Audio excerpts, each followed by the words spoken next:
wondering who my panellists are, I'll just introduce the five of us, and hopefully the French will join us before we've said anything very interesting or substantive. So I'm Sarah Richmond, and I teach philosophy at UCL, and Sartre's philosophy has been one of my research interests for a long time, and indeed Sartre has been an interest of mine ever since I was a student. So I'm very, very happy to be chairing the panel, and I'd like very much to thank all the organisers, and when they eventually appear, to thank our colleagues in Paris who are, as we speak, engaged in a rival intellectual event called the Nuit Sartre, which is being held at the École Normale Supérieure. And the idea is going to be that eventually they will be put in touch with us and will be able to contribute to this discussion a little bit later. So my four other panellists are as follows, and they'll be speaking in this order. First, Catherine Morris, who teaches philosophy at the University of Oxford, and her research interests include both English-speaking and French philosophy. She's an expert on Wittgenstein, as well as on Sartre and on Merleau-Ponty, to name just three of the figures that she's interested in. So after Catherine, we're going to hear from Peter Polner, who teaches at the University of Warwick, and among his main research interests are phenomenology, and the particular additional interest is Nietzsche. After Peter, Sebastian Gardner will speak, who teaches philosophy. We all teach philosophy, I'm afraid, in English universities. Sebastian teaches at University College London and is interested in quite a broad swathe of European philosophy from Kant onwards, including the German idealists and, of course, phenomenology, of which Sartre is a part. And then last but not least, Alison Ainley, who teaches at Anglia Ruskin University, and she's got wide interests in fairly recent French philosophy from Sartre onwards and in feminism, and she's currently working on a project on Simone de Beauvoir. So these are our four speakers. Well, we still don't have Paris with us, but I want to go on just to mention two anniversaries, which I'm sure they're as aware of in Paris as we could be here. The first is that 2013, in case anyone hadn't worked it out, is the 70th anniversary of the publication of arguably Sartre's most important work, Being and Nothingness. So that's one anniversary that we're celebrating this year. Another anniversary, which they've made something of in Paris, and if you go to the website for the Nuit Sartre, you'll see that they've used the quotation on it. It's slightly spooky.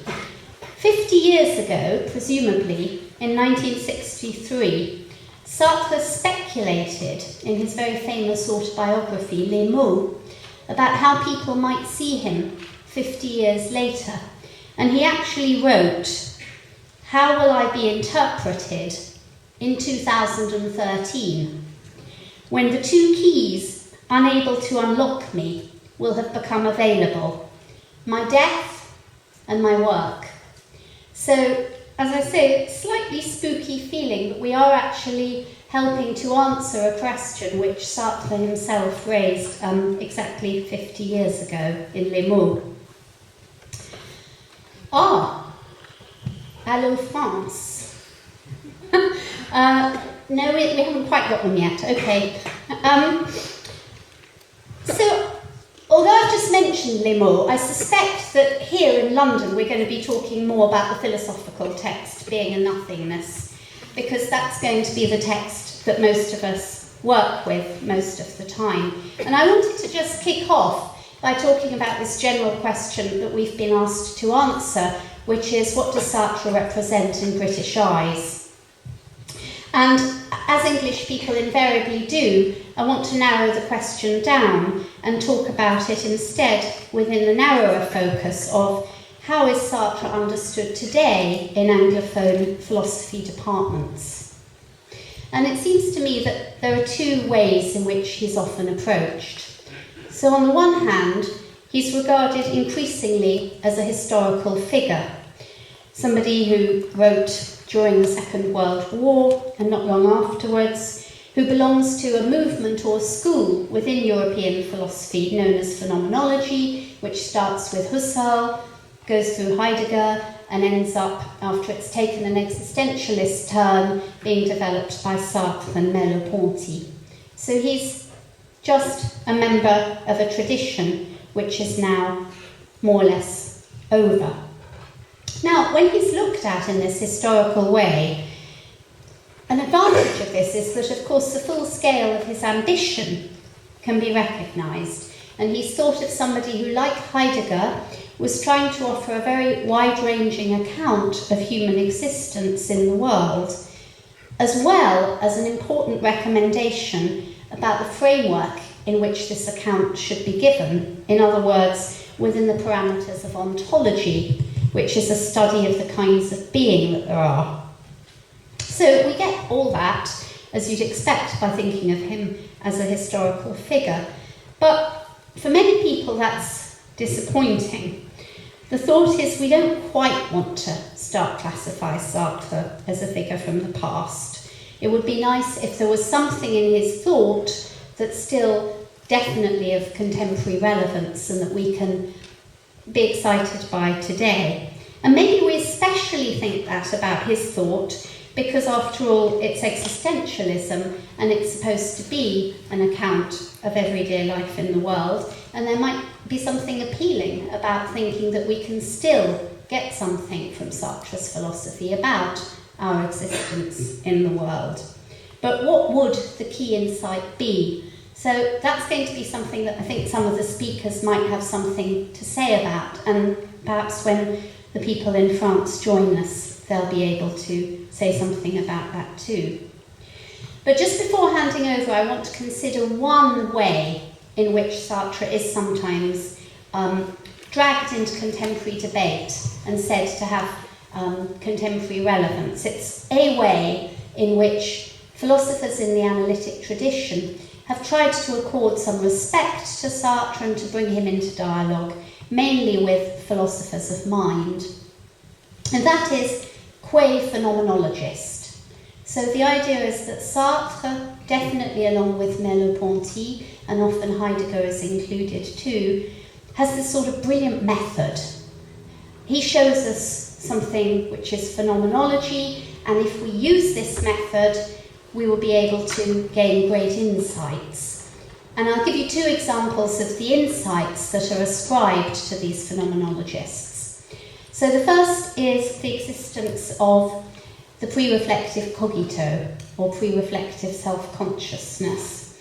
And I just wanted to quickly quote from Dan Zahavi and Sean Gallagher, two philosophers who are definitely addressing primarily an analytic audience, who say, on the phenomenological view, a minimal form of self-consciousness is a constant structural feature of conscious experience. And Sartre is one of the phenomenologists who is acknowledged as having seen this immediate and first-personal givenness of experiential phenomena must be accounted for in terms of pre-reflective self-consciousness. So that's my first example of something that we're said to owe to Sartre and which is alive today. The second example, also which comes from the idea that Sartre offers us phenomenological insights of great value, is his acknowledgement of the body. Now, this is a very complicated question, the whole issue of Sartre's treatment of the body, but nonetheless he is, along with Merleau-Ponty, quite often given recognition as somebody who properly saw that we should understand ourselves as agents situated within the world, among worldly objects, whose primary consciousness of ourselves is as embodied beings. And this insight has been specially put to use within the medical humanities, for example, in this country by Javi Carrel and in the United States by Kay Toombs, who both think that a Sartrean account of the body is very useful for an account of the normal lived body, And against the background of that account, we can come to understand the nature of the illness experience. So those are the two examples I wanted to give you. And just before handing over, I wanted to express some doubt about whether this is really doing Sartre such a great favour. I think there are at least three ways in which this appropriation of Sartre is disappointing and possibly distorting. So the way in which it's disappointing is that it makes it seem as though he just says some fairly obvious and banal things. It's not very difficult to be a phenomenologist on this account. All you need to do is think about what it's like to be a person and give a reasonably good description of it. And it doesn't seem that it's so much of an achievement. So I think that's one reason for finding it at least a limited way of according respect to Sartre's thought. But there's another stronger reason for resisting it, which is that, of course, by extracting his so-called phenomenological insights from the ontological background in which he embedded them, the whole project is wildly distorted. So I now can see the French, two French people, but I was told they'd be on our screen. Can you hear me in France?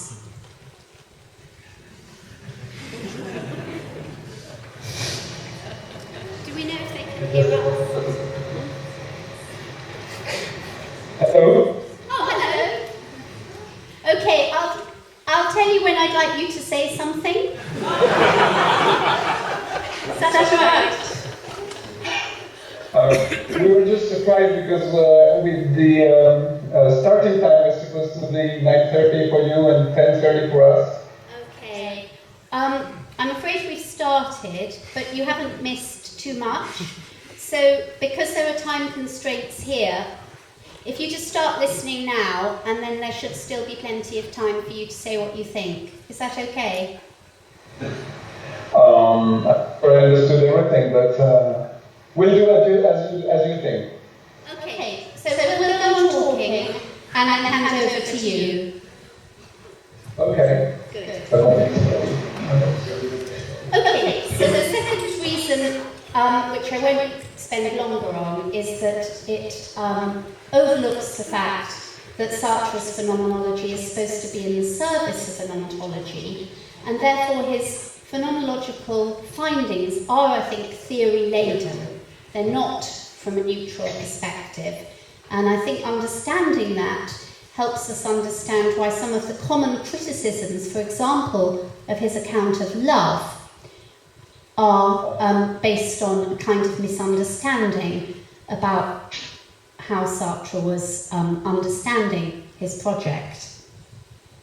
And the third thing which this... Do you mind if I interrupt you for 1 second? No, not at all. Would you be so kind as to just take 1 second to just tell us, introduce yourself for our public which is getting in, and we will try and tell you what's happening in the Nuit Sartre in Paris. Just interrupting you for 1 second. I'm sorry about that, but it would be better for both publics. Absolutely. So, do you want me to introduce everyone here? Please. Okay, Please go ahead. I'm Sarah Richmond. This is Sebastian Gardner to my left, who teaches at UCL. Catherine Morris here, who teaches at Oxford. Peter Polner, who teaches at Warwick. And Alison Ainley, who teaches at Anglia Ruskin University. And all of us have got interests in Sartre as a philosopher. Thank you very much, Sarah. In Paris here, we are in the middle of the Nuit Sartre, and we will be two to not really respond to you, but just answer and have our public introduced to you.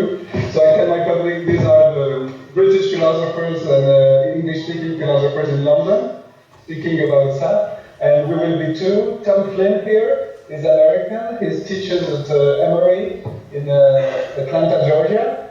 And I'm Frédéric Vance in Paris. And sorry for interrupting you. There was a mistake in the time. We're here supposed to start at 10:30. So sorry again, and we to your presentations, and when you want us to comment, you just tell us. Our public is arriving right now. Fantastic. Thanks very much. So just Thank in you. case anyone Your night with didn't philosophers get... is going well. Sorry? Your night with philosophers is going well, I'm sure. Yes, it is. Okay, sorry for interrupting. No, thanks very much. So just in case not everyone got that. Nothing I can do about it. Our two interlocutors in Paris who've just been introduced are Frederick Worms and Thomas Flynn, and they're hoping to participate as we go. So I'll very quickly say my third objection to this idea that the value of Sartre lies in his phenomenology, understood in the way in which these philosophers of mind understand it. And the third objection is that it takes no account of the importance that Sartre attached to the type of reflection within which so-called phenomenological findings are retrieved. And I'm talking here, of course, of his very important distinction between bad faith and good faith. And this applies even in the case of love, because he actually explicitly says in Being and Nothingness that he isn't ruling out the possibility of an authentic kind of love, but he isn't going to be able to describe it in Being and Nothingness. So what I've done now is say something quite negative about one alternative way of understanding Sartre, one way which avoids simply classifying him as a bygone historical figure. But I'll stop now and ask Catherine Morris to make any comments that she'd like to make about Sartre. Sharon, thank you very, very much for the invitation to this event. I didn't go last year and I had no idea what to expect, and it's really amazing to see so many people here. The way I kind of thought about what I might try to address in what I was going to say today, I suppose I thought of myself as addressing the question of what relevance are Sartre's ideas to various topics in contemporary philosophy of mind, as this is treated by so-called... Can you hear back there? As this is treated by various so-called analytic philosophers. But I think as soon as I posed the question in that particular way to myself, I started to see problems. First, that Sartre actually avoids the term mind altogether, arguably because of its historically sedimented opposition to the term body, which picks up on an important point that Sarah was making. But secondly, because there's something about the idea of topics in philosophy of mind which suggests a kind of atomistic approach, as if one could address any one of these topics without addressing the others. As if one could be a specialist in, say, consciousness without having thought at all about, say, freedom or the emotions or self-deception or action. And indeed, as if one could address philosophy of mind without addressing larger issues of epistemology, ontology, and even ethics. So I began to wonder whether that way of posing the question was the right way of posing it. But in a way, it's these kind of arrière-pensée on my initial formulation of the question that suggests to me Sartre's real relevance. I think it's important not to make vast generalizations, and yet I'm probably going to find myself doing that a bit here. I don't want to offend those noble exceptions to these generalizations. But it does seem to me that whatever the explanation, I'm sure there are cultural explanations, amongst other things, but whatever the explanations, much analytic philosophy of mind does suffer in the first place from over-specialization. And in the second place, and even more importantly from the point of view of what I'm going to be talking about, it suffers from what I'm going to call scientism. And that, I'll say more about that in a moment, but that a consideration of Sartre's, quote, philosophy of mind, what might be better called a philosophy of human reality, can act as an invaluable corrective to these. So, I just want to say a little bit more about what I mean by the scientism, in the sense in which I think what I'm calling scientism is endemic in much analytic philosophy of mind. The term scientism is used in various ways. For example, it can mean the conviction, I personally might say prejudice, according to which science's methods of inquiry are the only valid ways of knowing. But what I have in mind is much more a kind of ontological scientism, which supposes, and here I'm using Merleau-Ponty's phrase, an ontological scientism which supposes that the real world is the physical world as science conceives it. I think, and I'm going to try and illustrate this, that this shows up in much analytic philosophy of mind in at least three linked ways. The first of these ways is there's a kind of dominant assumption in much analytic philosophy, according to which the only, if we're talking about one fundamental problem in philosophy of mind, which is the mind-body problem, so-called, that the only ontological alternatives are physicalism and dualism. And together with that goes a presupposition that dualism is just a non-starter. It's a recloak or something like that. So either what there is, when we're talking about human beings, either what there is what the physical sciences say there is, or we've got to posit a non-physical soul or mind a la Descartes. And at the very least, I want to say with Wittgenstein, and I think that Sartre would agree with this, I'm not that hard up for categories. In other words, there have got to be other possibilities than either physicalism or dualism. So that's one dominant assumption. And I think the other two assumptions more or less follow from it. A second assumption is that all real relations are external and paradigmatically causal, where causal is understood as something like efficient cause, a la Aristotle. And just to explain a little bit more what I mean by that, by an external relation, I mean that if you've got, quote, two things, either they're identical or they're not. And if they're not identical, then they are what they are independently of each other. And of course, as a footnote or a parenthesis, analytic philosophers will acknowledge that descriptions of things can be internally related. And people who are familiar with Donald Davidson will acknowledge, will say, for example, that even the cause and effect can be construed as internally related if we describe B as the cause of A, and then we can say the cause of A caused A. And there's a logical relation between, apparently a logical relation between A and B. But they'll go on to say that things themselves can't be internally related.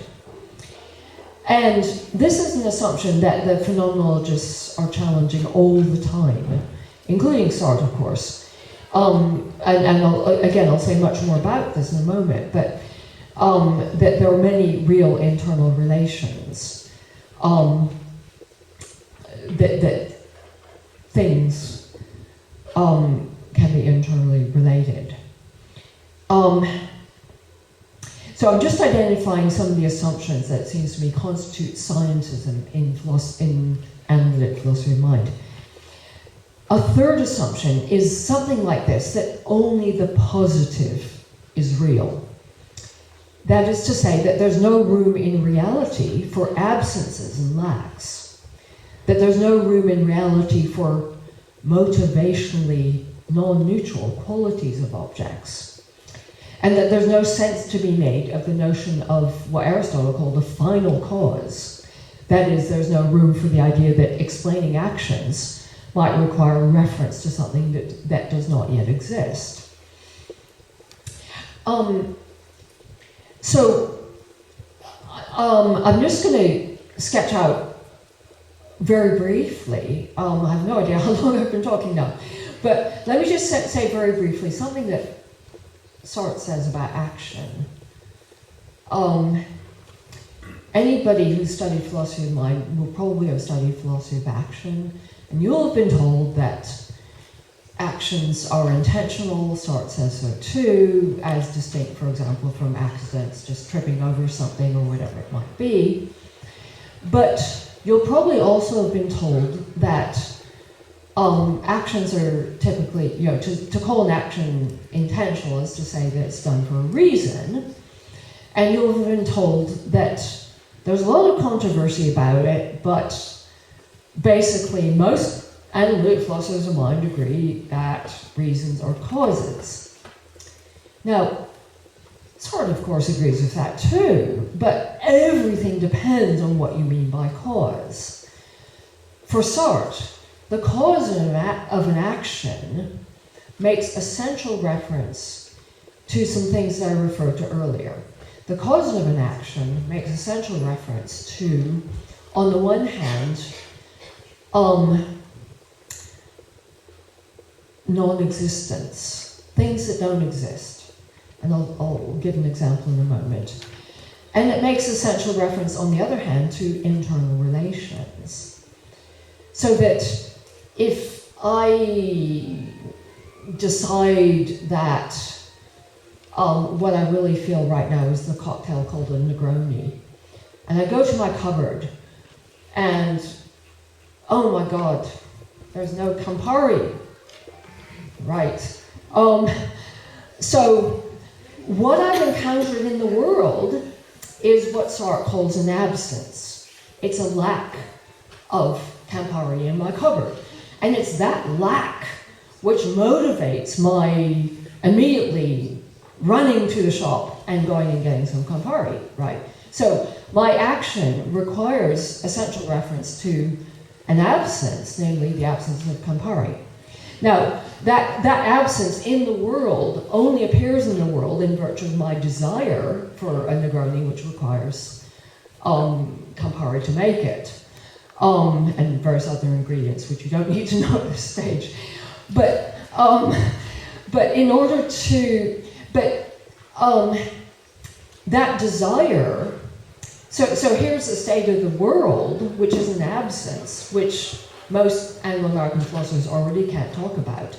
But that absence in the world is internally related to my desire for a Negroni. In this precise sense, that absence in the world would not exist were it not for my desire. Right, because otherwise there's all kinds of things that aren't on my cocktail shelf. I mean, there isn't any pastis, but at the moment it doesn't make any difference to me. But pastis isn't absent, but Campari is. So there's an internal relation between my desire for this particular cocktail and this state of the world, namely the absence of Campari. Moreover, my desire for a Negroni makes essential reference to a non-existent state of affairs in the future. It's in the future, so it doesn't yet exist. Right, namely, that state of affairs where I've actually got all the ingredients for the Negroni, and I can sit down and make my cocktail and drink it. Couldn't be a more simple, boring, straightforward example.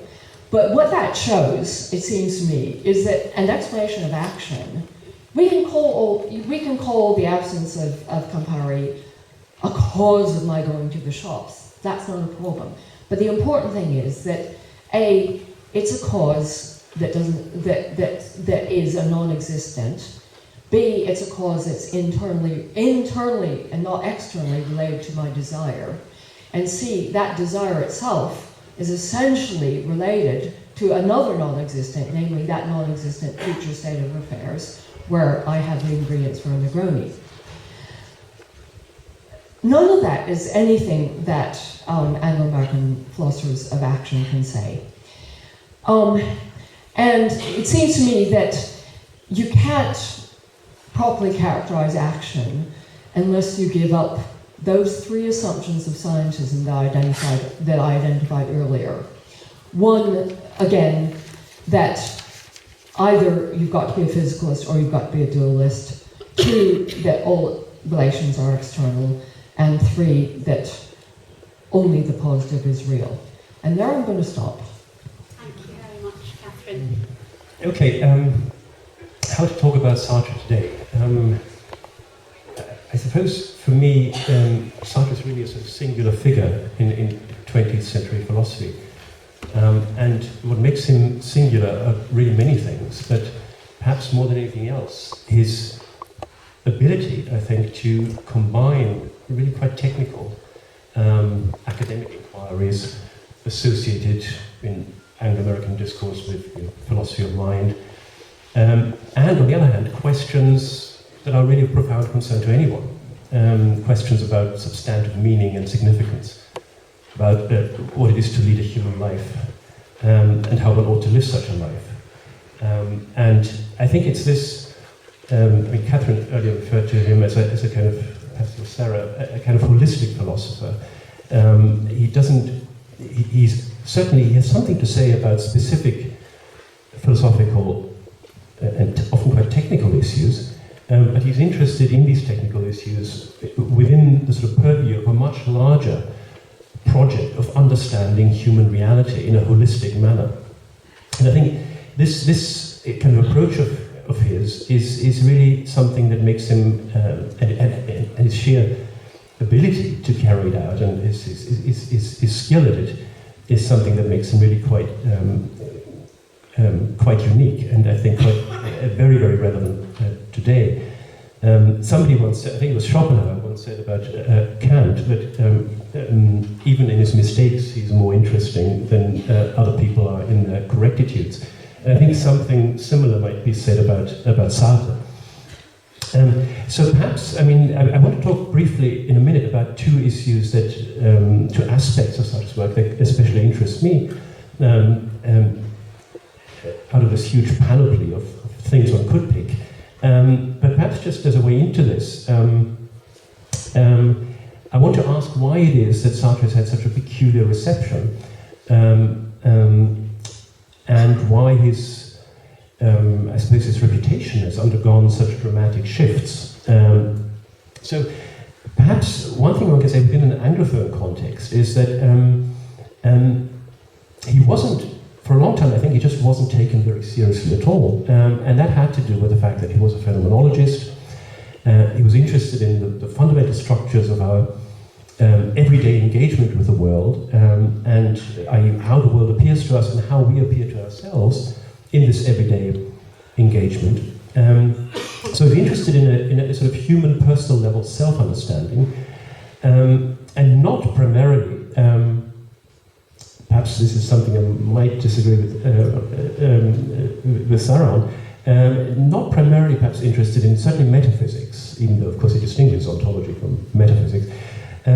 So he's not really primarily interested in classical Sartre, sort of the early period Sartre. He's not interested in questions about ultimate and possibly evidence transcendent constitution of things.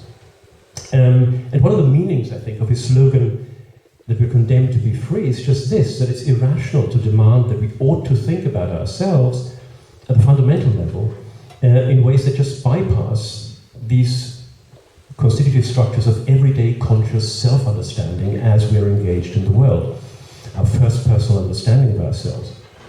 For what is to count as significant or important, and hence normativity itself, cannot be made sense of in abstraction from these.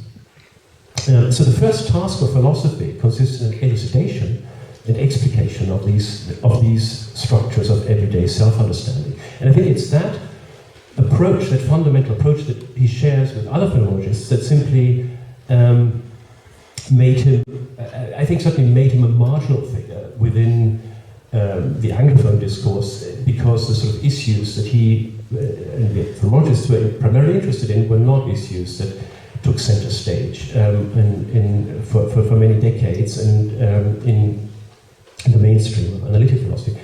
And perhaps another aspect connected with this, for this relative marginalization of his, was that phenomenology itself was simply not very well known until the 1980s. So Sartre very often alludes to kind of quite technical concepts of phenomenology, transcendence versus immanence, noesis, noema, the thetic versus the non-thetic, etc. I think very often, if one reads these early discussions of Sartre in English-speaking context, one finds that quite often these technical concepts weren't really properly understood. So what was around really was a kind of distorted version of what phenomenology is. It's a kind of describing things, what could be easier than that, just describing things, and doing so in some kind of introspectionist, Cartesian, internalist manner. And that was the kind of caricature of phenomenology into which Sartre was fitted. And of course it's not true. That caricature certainly, nothing could be further from what Sartre is really about, and we might say his predecessors as well. Second reason perhaps then why I think there was this underappreciation in academic philosophy is of course Sartre's extraordinary rhetorical flair, and his penchant very often for hyperbole and apparent paradox. And I think this is again connected to his desire to reach out beyond the confines of a sort of meticulous technical inquiry to a wider educated public, and his desire to impress that public with the novelty of his ideas. So there are some famous examples of this rhetorical hyperbole in his writing, which then were often, of course, gleefully held against him. So, he says famously, in Being and Nothingness, it is I who sustain values in being. As a being by whom values exist, I am unjustifiable. And if one then reads what he says elsewhere, one finds that such statements need to be taken with a pinch of salt.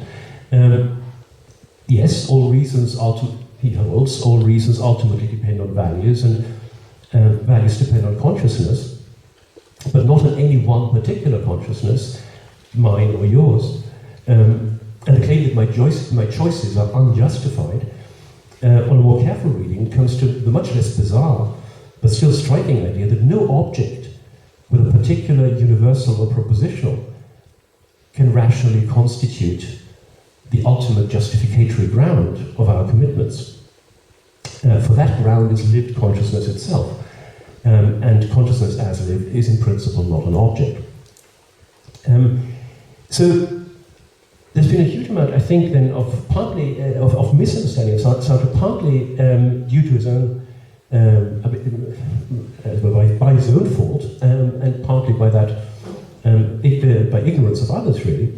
But there's perhaps a deeper reason why, aside from such, we might say, superficial misunderstandings, why Sartre really fell out of favor during, let's say, the 1960s, even in those contexts, say in France or in Germany, where he had been influential up until then.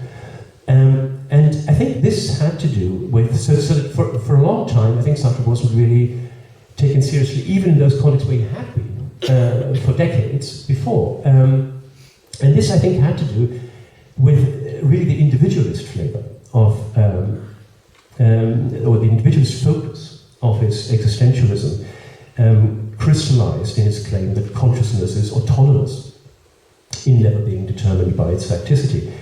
And of course, there's been a standard criticism of this, first, to my knowledge, voiced by Merleau-Ponty in 1945, and then taken up by many others afterwards, against this picture of the freedom of consciousness. Merleau-Ponty had said in The Phenomenology of Perception, I am a psychological and historical structure, and I have received a manner of existence, a style. So the very meanings that are available to me to surpass my facticity, the givenness in which I find myself, these meanings towards which, or with which I can project myself into the future, are necessarily shaped by that facticity. They include public, given, linguistic and conceptual structures that make possible individual agency. And these structures can't be either wholly created or fully surpassed by anyone for itself. Now, I think this criticism picks up on a very important point, or it makes a very important point. But I do wonder whether Sartre really needed to or wanted to deny it. So, if, for example, we look at his biography of Genet, written in 1952, he says quite explicitly there that Genet, having been labelled a thief by the milieu in which he grew up, defiantly adopted this label as marking his essence. He wanted to have the essence of a thief. And Sartre then adds to this description, or this explication. He says, quote, Genet's original crisis can be understood only within a village framework, yet in a purely agricultural society he would have been irremediably lost. His conversion isn't even conceivable if one does not imagine an incipient disintegration in the small village community which brought him up and then banished him. Now, this, I think, is a striking acknowledgement of Merleau-Ponty's criticism. And yet Sartre doesn't see it as affecting the core of his theory of freedom of consciousness. And he goes on to say, the fact remains that every decision emanates from a pure and unqualified freedom which aims at giving itself a being, though without ever quite succeeding. And this is, of course, in all essentials, the position that he'd already held at the time of writing Being and Nothingness. Should I stop here? Okay. So my brief was I was going to talk about Sartre's ethics, and to establish some continuity with what Peter's just been talking about, the negative reception that Sartre received. This is particularly pronounced, I think, in the case of Sartre's ethical theory. If one looks back at the things that were written about Sartre's moral thinking. Perhaps maybe you speak much closer to the microphone. People here can't hear you. If one looks back at the things that were written about Sartre as an ethical thinker in the 1960s and 70s, one sees that the consistent characterization of Sartre was as some kind of radical subjectivist, or perhaps even moral nihilist. So things commonly said, Sartre denies the existence of any objective moral truths or moral norms. Sartre holds that all values are invented, that we're free to invent whatever values we want. Sartre is compared with Nietzsche and so on.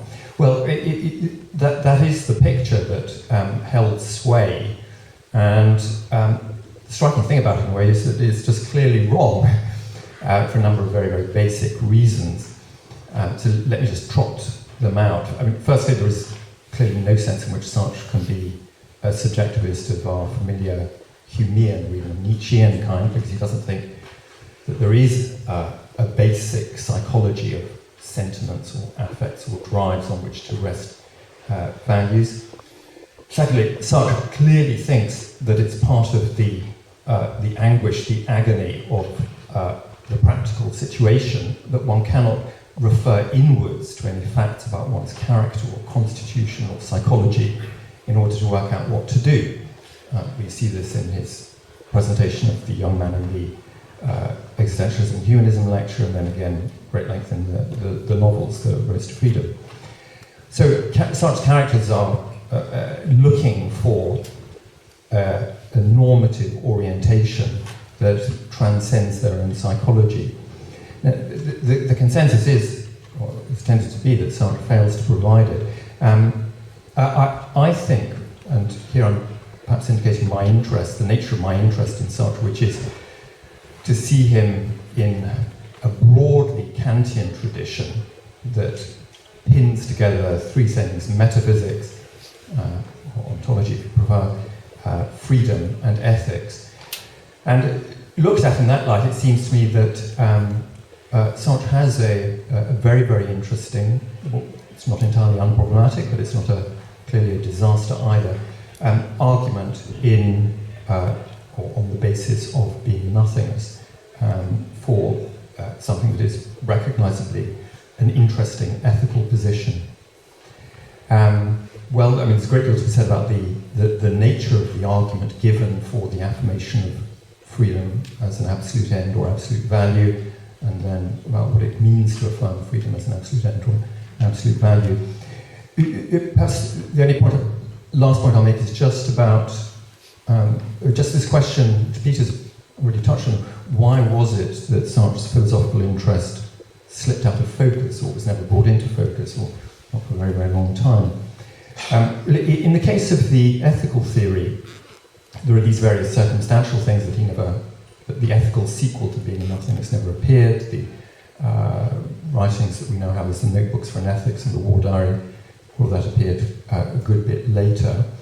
There was also the consideration that at least British Anglo-American philosophers at the time looking at Sartre had in mind various meta-ethical positions, emotivism, prescriptivism, to which they tended to assimilate Sartre, I think. Thirdly, I think there was also a conflation of Sartre with Heidegger, even though their ethical positions are really quite distinct. But perhaps the most important factor is Sartre's own view that, and one sees this explored at great length in the Notebooks for an Ethics, the translation of the absolute value or absolute end of freedom into determinate, concrete moral practice is an intensely difficult matter.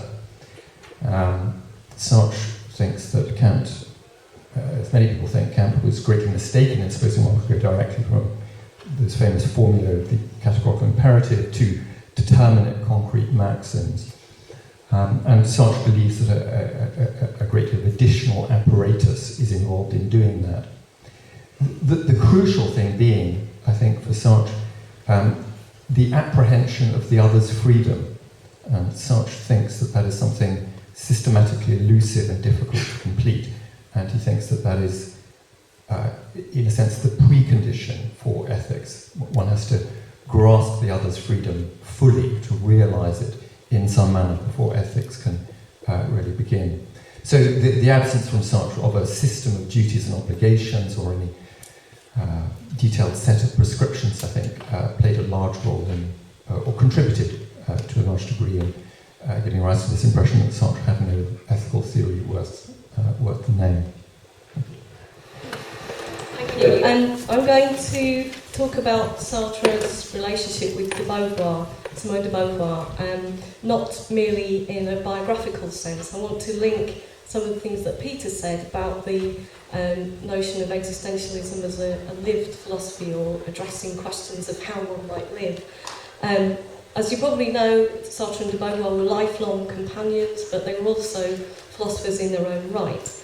And they believed that it was important for philosophers to live out their ideas, and they attempted at least to embody in their own relationship some of those questions about equality and authenticity and personal freedom that Sartre writes about. So it seems consistent with Sartre's philosophy, when he's talking about authenticity and freedom, that those ideas would be continuous with the way that he lived. And I think what's interesting, as I say, there's a whole publishing industry generated around their relationship about who might be to blame or who might not be to blame, what they wrote about each other, what other people have written about them. But I want to move on to talk about the philosophical implications of these questions, because I think they do raise questions about gender, about interpersonal relations, and about the body in a way that links with some of the things that Peter was saying.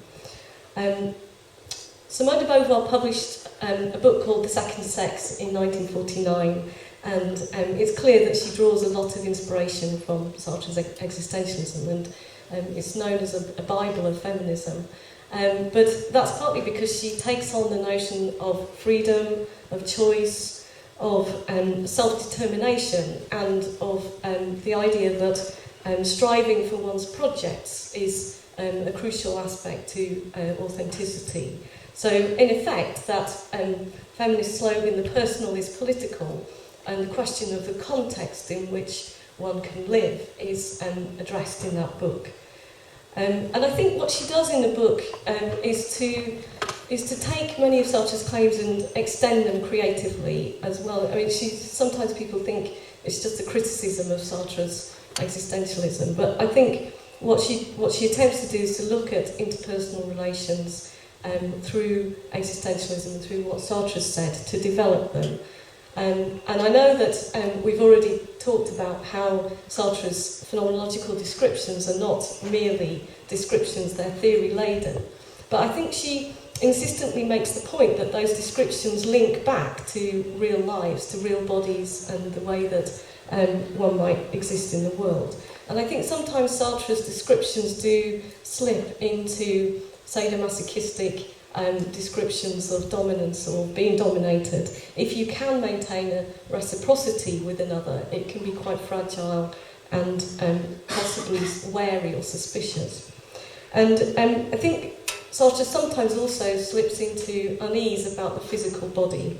Not always the case, but sometimes he suggests there's a kind of horror associated with being or not being a thing, avoiding being trapped and being seen as matter. Because, of course, freedom is about possibilities, and sometimes the body can seem like a leaden restriction to all those scintillating possibilities not yet realised. So I think de Beauvoir does ask some critical questions about Sartre and how, if indeed what he says is to link with our lived experience, we might understand that if we're not all embodied in the same way, if different people have different bodies, if different bodies have different cultural values, different kinds of symbolism. And her question is really what happens perhaps if women have been symbolised as passive or as bodies, as objects, and in effect as the other. So she's asking questions about the real context for these sorts of questions about freedom. So how does ontological freedom play out if you've got real economic inequality, or if there are limitations on your projects and potentials? So the last thing that I want to say is really about de Beauvoir's address to that question. And I think she does try to develop that notion of embodiment in a very specific way. And she asks us what it's like if you are the other. How are you to understand your particular choices and your freedom?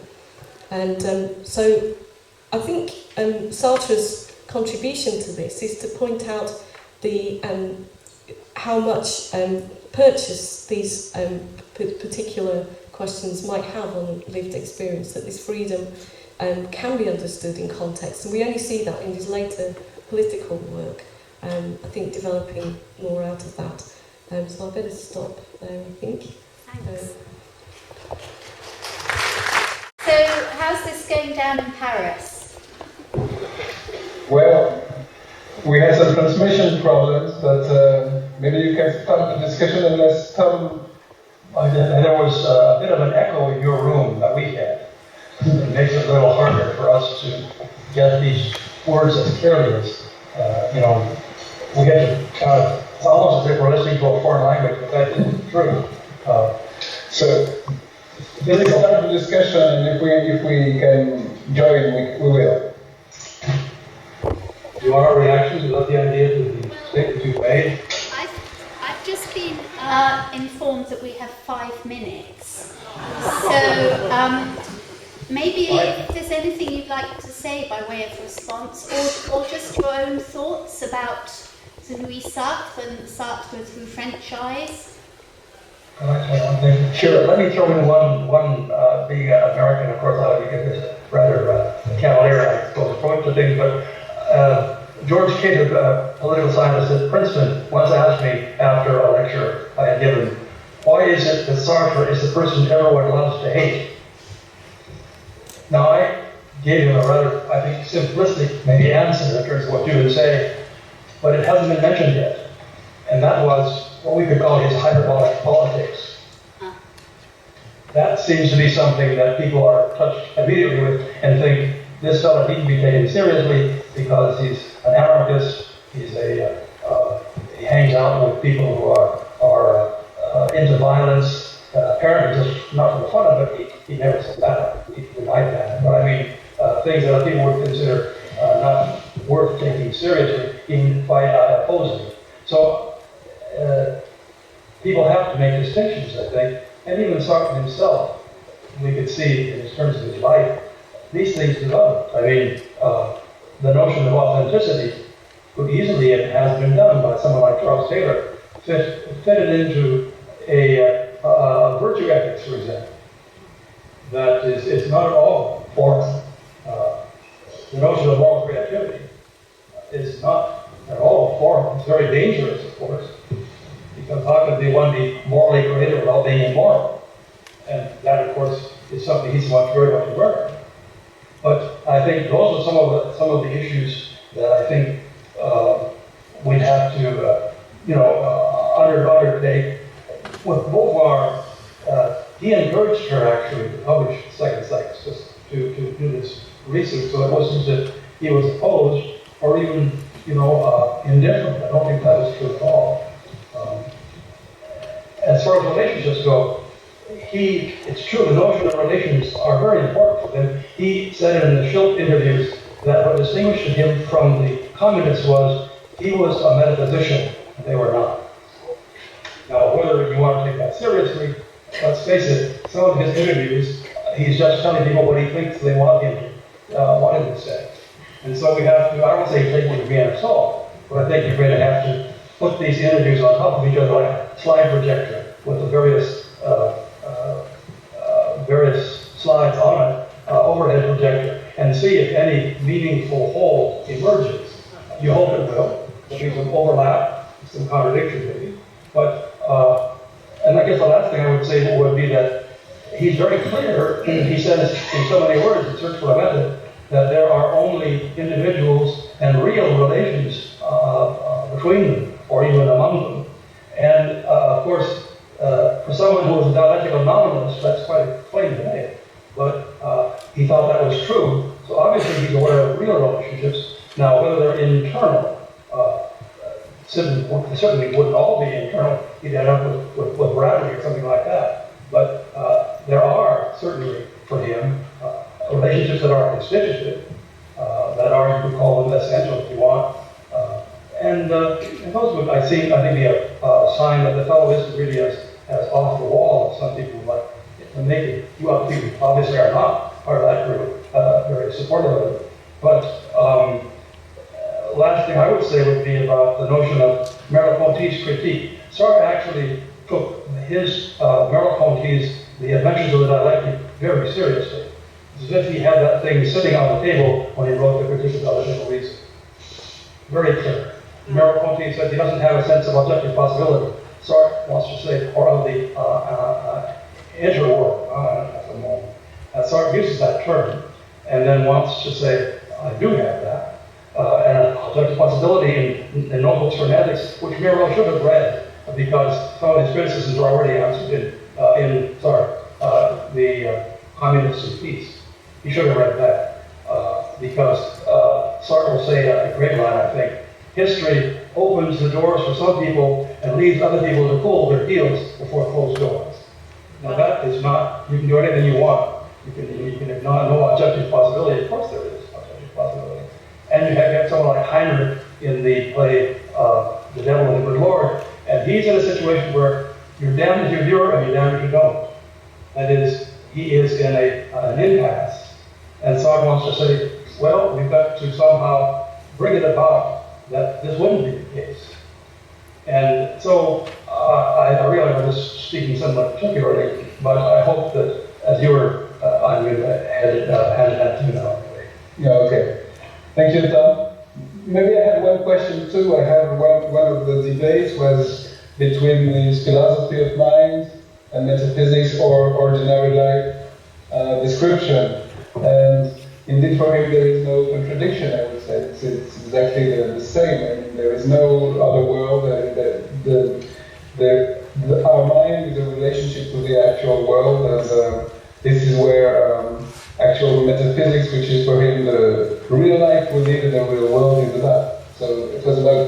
the discussion that could have started between two of you. Okay. I'm afraid, Frederic, that this is going to remain a question in the air because we're going to have to say goodbye now.